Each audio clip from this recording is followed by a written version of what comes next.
The head of the International Monetary Fund has been charged with sexual assault, attempted rape, and unlawful imprisonment. New York police pulled Dominique Strauss-Kahn from a plane just minutes before he was due to depart for Paris and questioned him on suspicion of assaulting a hotel maid. For perspective on this, we're joined from Gerald Celente, director of the Trends Research Institute in New York. So, news of Strauss-Kahn's arrest comes just as a new poll shows him to be the favorite for the French 2012 presidential race, 5 points ahead of Nicolas Sarkozy. Do you think the timing of this is significant?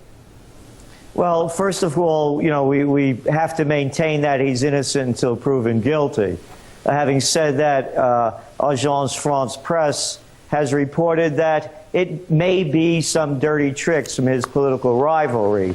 And we hear Sarkozy, of course, saying that this is very humiliating for the IMF chief to be, dropping his pants like this, so to speak, as they're dropping bombs on Libya. And also, let us not forget that he's caused, Strauss-Kahn has, a lot of uproar in the United States recently when he announced that the United States has lost is losing its supremacy as an economic world power, and China will be taking over. So he has a lot of enemies here.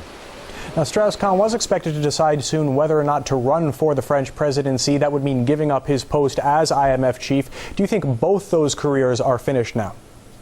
Oh, yes, most highly likely. But, these politicians, the very rich, Matt, are different than you or me.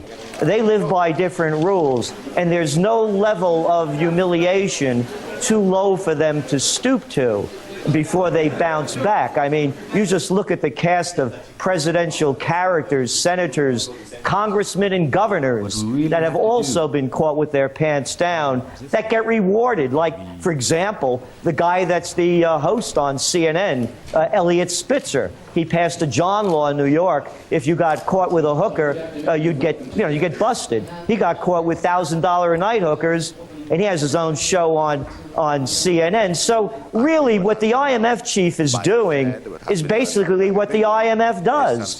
They rape countries, and in this case, he may have raped a person. So it's just business as usual for the IMF. Now, our previous guest on Strauss-Kahn highly praised him for pulling France out of its financial troubles. She said he will be sorely missed at the head of the IMF, and he's been instrumental in their efforts to revive crisis-hit portions of the EU. Do you think with him missing from the conversation, those other countries will suffer?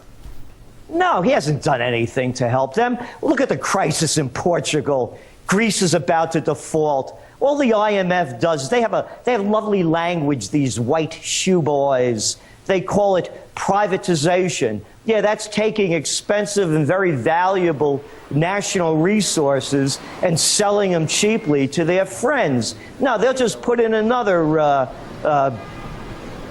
crime boss, so to speak, to do the deals. Now, with Strauss-Kahn out of the picture in French politics, does this give an edge to Nicolas Sarkozy?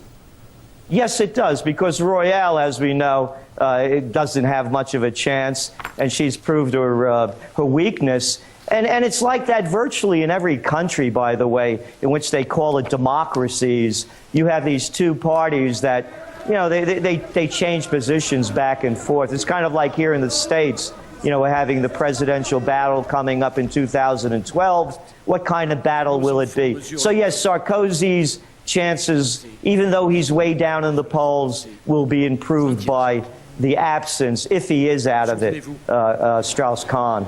All right, thanks for your comments. Gerald Celente, director of the Trends Research Institute.